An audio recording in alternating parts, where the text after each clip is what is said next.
Hello there, welcome to News at 10 on Rajya television. My name is Aishwarya Kapoor and here are the headlines.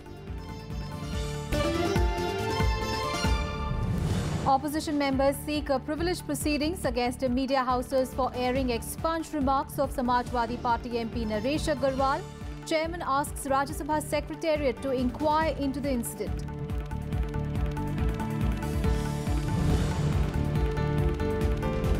Shankar Singh Waghela resigns from the Congress party. Party denies allegations that he was sacked.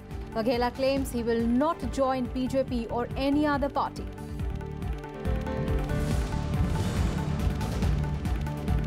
Army Jawan killed in a ceasefire violation by Pakistani Army in Rajouri district of Jammu and Kashmir. 11 people killed so far this month in Pak firing.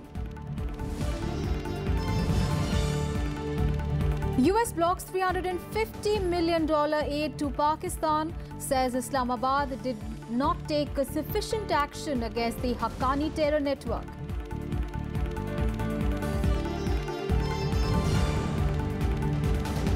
White House Press Secretary Sean Spicer quits. Reports say that he was upset over Trump's administration's appointment of new communications director.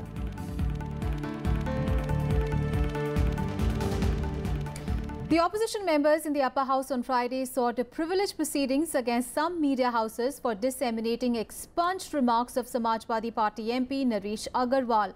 The chair informed the House that the Secretariat has been instructed to issue show-cause notices in the case. Raising the issue during 0 hour, Naresh Agarwal of the SP alleged that youth wing members of the ruling party vandalized his house in Delhi, while a BJP worker filed an FIR against him in Meerut in connection with his expunged remarks. Bharatiya Janata party इस तरीके के माहौल को खराब कर रही है। अगर यही रही तो स्मृति ईरानी जी ने जो कहा था, दुर्गा देवी के लिए जो पढ़ा था, दुर्गा देवी को जो गाली पड़ी थी, वो क्यों नहीं आप लोगों ने लिंचिंग में लिया? मैंने अगर कोट पढ़ दिया तो उस कोट को उन्होंने ले लिया कि जैसे मैंने देवी देवताओं का अपमान कर दिया है। Other opposition parties also lent support to Agarwal and stressed that the broadcast of the expunged remarks violated the chair's ruling. It has become a favorite pastime for the evening programs in many TV studios just to berate, defame, insult, castigate parliamentarians and the institution. It has become a regular practice.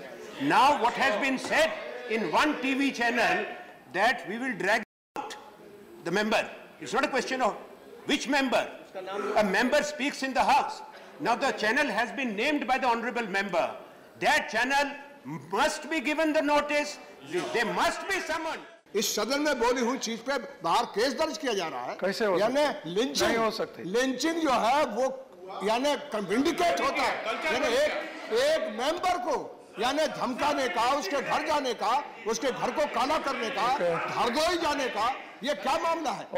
मंत्री जी आपको जरूर जवाब देना चाहिए। ये क्या हो रहा है? डेमोक्रेसी को हम इंडोर्स नहीं करते हैं। हमारे कंप्लेंट था, आपने कल्चर का जन्म दिया थ्रू योर गवर्नेंस प्रैक्टिस, उसको काटा गया, हम मान लिया, और वो एश्योरेंस के साथ साथ you have let lose your goons against the people who are opposing you. Okay. ये क्या है? What culture this is? Minister of State for Parliamentary Affairs Mukhtar Abbas Naqvi said the House can take action as per rules, adding that the government was against any kind of violence. Electronic media भी उससे भरा हुआ है और print भी भरा हुआ है, तो हमने तो कभी प्रिविलेज की बात नहीं करी। इसलिए जो है वो फिर भी जो सदन के नियम है, जो संसद का नियम है, उस संसद के नियम के तहत चेयर जो है वो आवश्यक कार्रवाई कर सकता है। Dissatisfied SP and Congress members, however, walked into the well, demanding action against the media houses. Deputy Chairman PJ Kurin then adjourned the House till noon. House is adjourned up to 12:00 hours.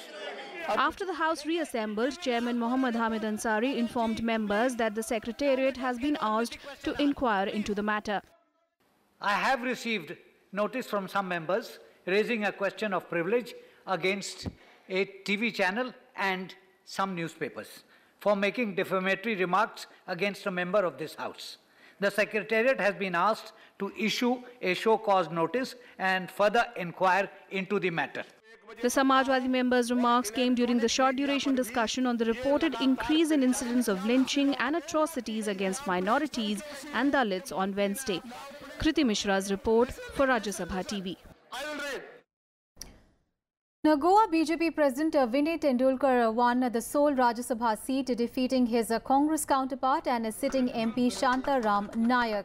Now, Tendulkar polled 22 votes, while Nayak bagged 16 in the election held at the State Assembly complex on Friday, in which all the 38 state legislatures voted. The 40-member House has its current strength reduced to 38 due to the resignations of 2 MLAs earlier. It's presently has 16 Congress MLAs, 12 of the BJP, 3 each of the Goa Forward Party, the Maharashtravadi Gomantak Party and Independence, and 1 of the NCP. Now, Nayak was seeking the 3rd consecutive term, while the tally of the BJP and its allies comes at 21. Tendulkar got 1 more vote, apparently of the lone NCP MLA Churchill Alimau. All the Congress legislators voted for Nayak, contrary to the cross-voting in the presidential poll, in which at least 3 MLAs are believed to have voted for Ramnath Kovind. एक MP जाना ये महत्व का भी है और इसके साथ पूरा कोएलिशन साथ साथ चल रहा है। गोवा फॉरवर्ड है, एमजीपी है, इंडिपेंडेंट है, सबका समर्थन बराबर जैसे है वैसा ही सरकार का आगे जाएगा। 38 में से 22 विधायक हमारे पक्ष में थे और यूपीए के पक्ष में थे। ये जीत भाजपा की है, एनडीए की अलायंस पार्टनर की है और पूरा कष्ट जो मनोहर पर्रिकर जो गोवा के मुख्यमंत्री हैं, उन्होंने सभी अलायंस से बात करके सर्वसम्मति से उम्मीदवार करके मुझे चुना। इसलिए मैं बहुत बहुत धन्यवाद देता हूं मुख्यमंत्री और हमारे प्रधानमंत्री राष्ट्रीय अध्यक्ष अमित भाई शाह को भी, सबको मैं बहुत बहुत धन्यवाद देता हूं। On to some other news. The indefinite shutdown in Darjeeling enters the 38th day today. Now, members of the youth wing of the Gorkha Jan Mukti Morcha have started an indefinite hunger strike to press for their demands for a separate Gorkha land state. The Morcha supporters began a fast unto death in all the 3 subdivisions of the Hill district. The 30-member Gorkha Land Movement Coordination Committee will hold its next meeting in Delhi on 1st of August to decide on the future course of action. Meanwhile, the centre once again blamed Chief Minister Mamata Banerjee for the unrest in Darjeeling, saying that her attitude and handling of the issue had set the quiet hills on fire. अनशन शुरू कर रहा हूँ। मैं एक किसी का force में नहीं हूँ। मुझे किसी ने फोर्स नहीं किया है। मैं एक गोरखालैंड के लिए मैं यहाँ पे अनशन कर रहा हूँ। अल्टीमेट उद्देश्य और इंटेंशन यही है कि देश को हम लोगों के ऊपर जिस तरह से हम लोग गोरखालैंड मांग रहा है, ये गोरखालैंड तुरंत गठन करना चाहिए। बंगाल से बाहर और इंडिया के अंदर में हम लोगों का अपना राज्य गोरखालैंड बनना चाहिए। Meanwhile, firing a new salvo at the BJP, West Bengal Chief Minister Mamata Banerjee called for a national alliance before the 2019 Lok Sabha polls. Now, addressing a mega rally in Kolkata, the West Bengal Chief Minister said that 18 opposition parties came together for the vice presidential polls, and the same understanding will be taken forward ahead of the general elections to oust the BJP from power. She announced the BJP Bharat Choro program in West Bengal that will be held from 9th to 30th of August. TMC workers will take out rallies and hold public meetings across Bengal, highlighting the BJP government's failure. Vice president ইলেকশনে আরো দুটো রাজনৈতিক দল আমাদের ক্যান্ডিডেটকে support করছে। এই দিন থেকে শুরু হবে বিজেপি ভারত ছাড়ো, বিজেপি ভারত ছাড়ো 9 আগস্ট থেকে শুরু হবে এবং এই কর্মসূচি নিয়ে অভিষেক শুভেন্দু নবী অয়ুব বক্সিদার পার্টি প্রেসিডেন্ট মুকুল পাত্র, আমি সবাইকে বলছি যত এমপি এমএলএ কাউন্সিলর কমিশনার জেলা পরিষদ গ্রাম সভা পঞ্চায়েত সমিতি booth committee block committee 9 August থেকে 30 আগস্ট পর্যন্ত ব্লকে ব্লকে জনসংযোগ চলবে। Former Gujarat Chief Minister Shankar Singh Waghela on Friday said that he had resigned from the Congress party hours after alleging that he was sacked by the party. Waghela, however, clarified that he will not join any other party. Veteran Congress leader Shankar Singh Waghela on Friday formally resigned from all party posts. He alleged that he was not given a free hand for the party's campaign for the assembly election. Waghela made the announcement at a public rally in Gandhinagar. A former chief minister of Gujarat, Waghela claimed that he was expelled from the Congress on Thursday, even before he announced his resignation. He, however, asserted that he had no plans to retire from politics. मैं अपने आप कांग्रेस को मेरी ओर से मुक्त करता हूं और गजल मीस की कांग्रेस से बीजेपी में कोई पार्टी की नई कंट्री नया ऐसा झंडा अपने गले में नहीं लगाना है। आप क्या करेंगे? I'm not going to join with you. The Congress denied Waghela's allegations and claimed he was not sacked. सभी पदों से इस्तीफा देने का निर्णय उनका अपना है। आदरणीय वाघेला साहब ये चाहते थे कि प्रदेश कांग्रेस कमेटी के मौजूदा अध्यक्ष को हटाकर उन्हें अध्यक्ष बनाया जाए। कोई भी पार्टी किसी एक व्यक्ति की इस प्रकार की इच्छा को स्वीकार नहीं कर सकती।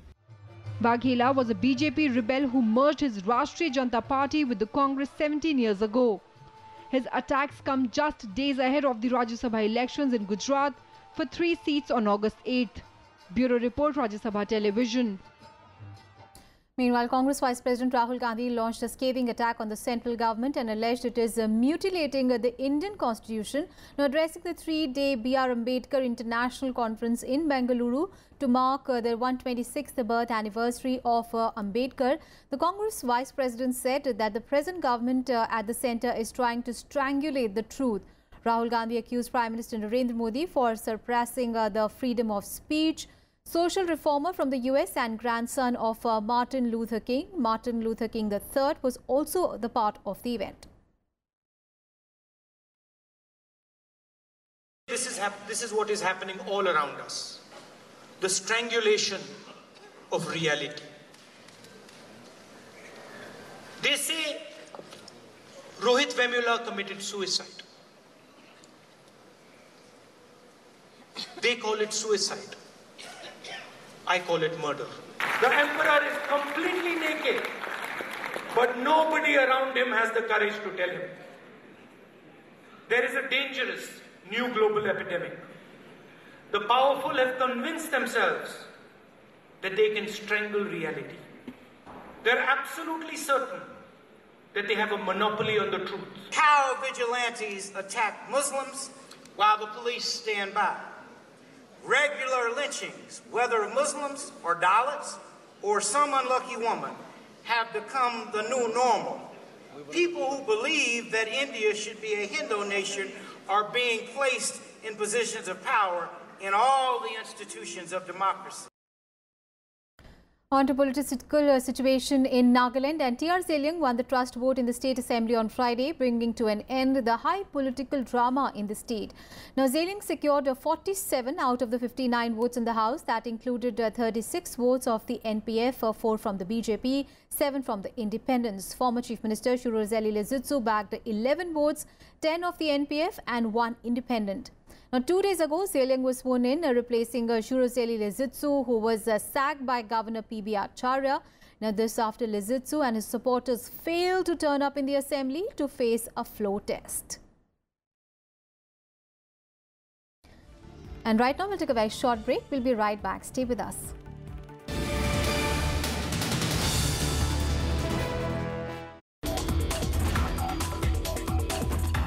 It was in India that I got Bhatnagar Prize for work on this string DNA.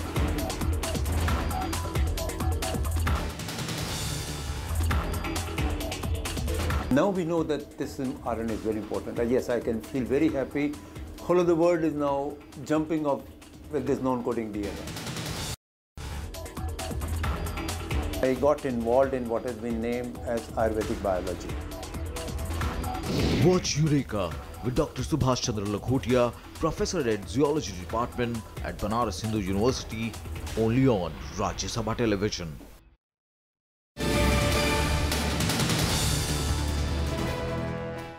The senior diplomat MEA spokesperson Gopal Bagle has been appointed as the Joint Secretary to the Prime Minister's office. Now Bagle would replace Vinay Mohan Quattara in the PMO. Quattara has already been named as India's ambassador to France. Now Bagle's appointment was confirmed by the Appointments Committee of the Cabinet. He would be designated as the Joint Secretary in PMO for the next 3 years. And in Jammu and Kashmir, an army jawan was martyred in ceasefire violation by Pakistani troops in Sundarbani sector of Rajouri along the line of control. Officials said that the Pakistani army initiated unprovoked firing on Indian army posts in Keri Batal of Khaur area of Jammu. The Indian army retaliated strongly and effectively. In the fire exchange, one Indian jawan was grievously injured and he later succumbed to his injuries. It is noteworthy that this month alone, 11 persons, including 9 soldiers, have been killed and 18 others have been injured in ceasefire violations by Pakistan. We have also protested to Pakistan in writing about the ceasefire violations that have taken place. I would say more significantly, more in numbers, and also in terms of the damage that they have caused.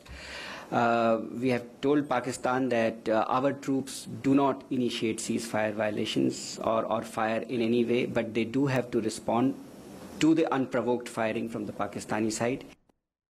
And the United States has decided to block the disbursement of $350 million aids to Pakistan after the Defense Secretary Jim Mattis told the Congress that Islamabad had not taken sufficient action against the Haqqani network.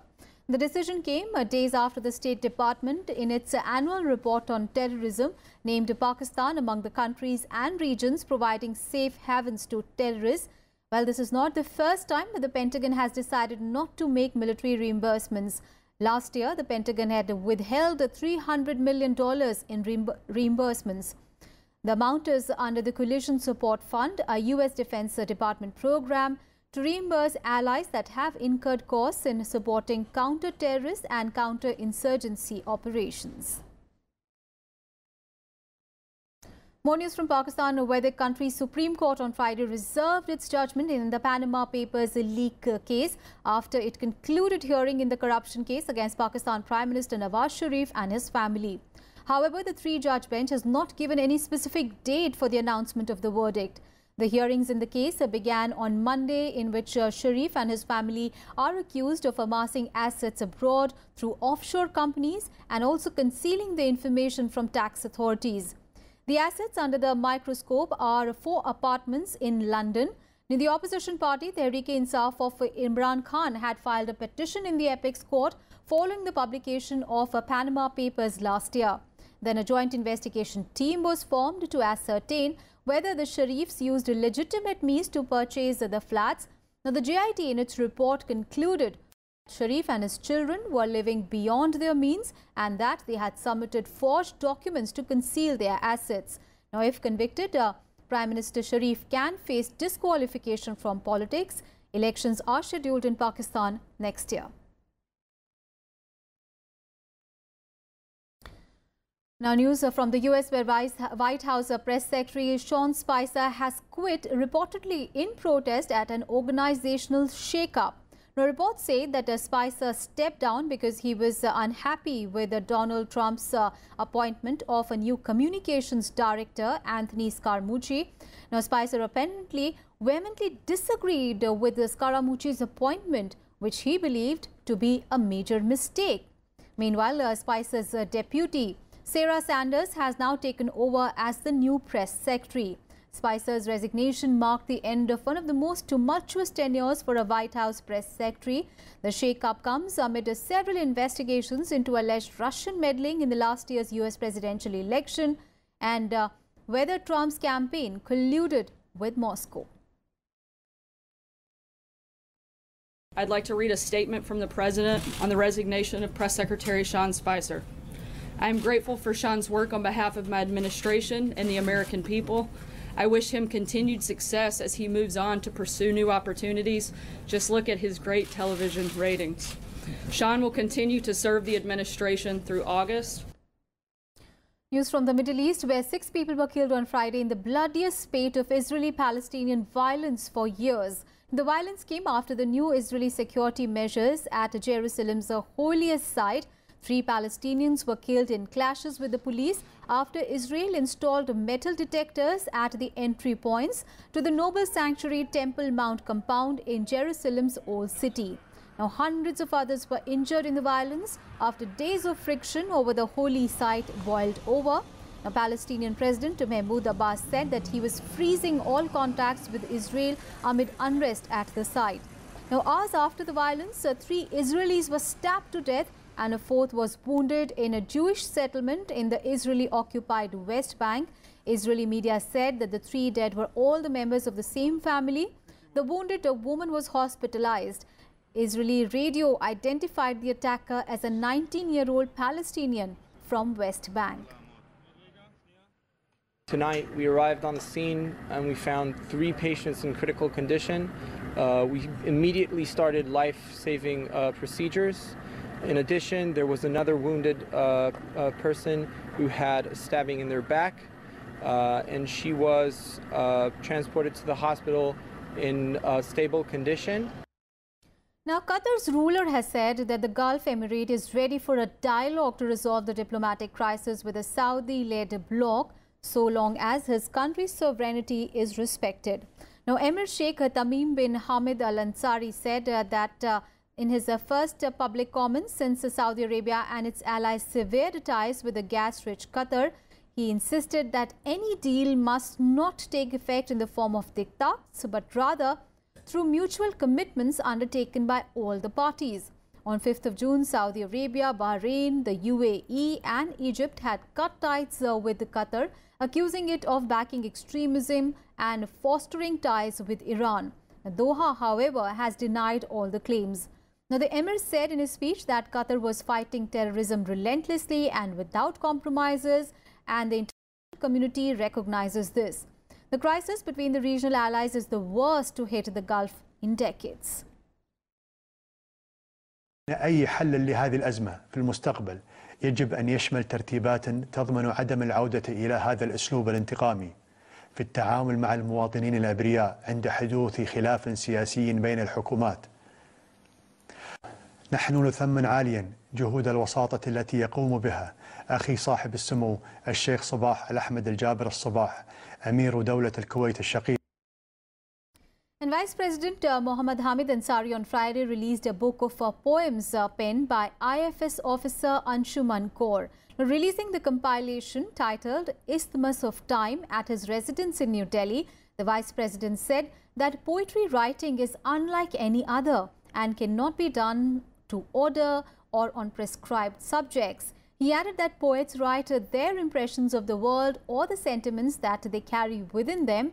Vice President Mohammad Ansari's wife Salma Ansari also added her note of appreciation for the book. Now, writer Anshuman Kaur, who is also the Vice President's officer on special duty, read out a few lines of his poems. Each poet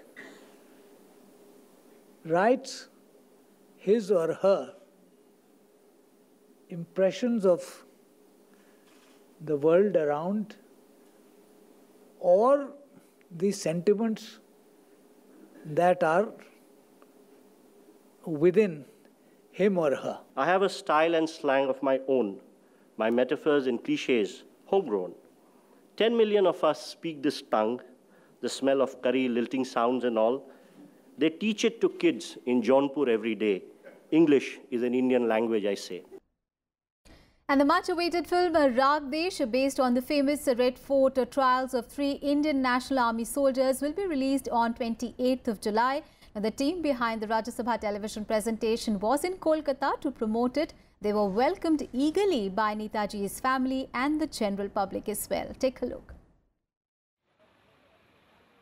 Located on Elgin Road in Kolkata, the ancestral house of Netaji Subhash Chandra Bose is today a museum and research centre.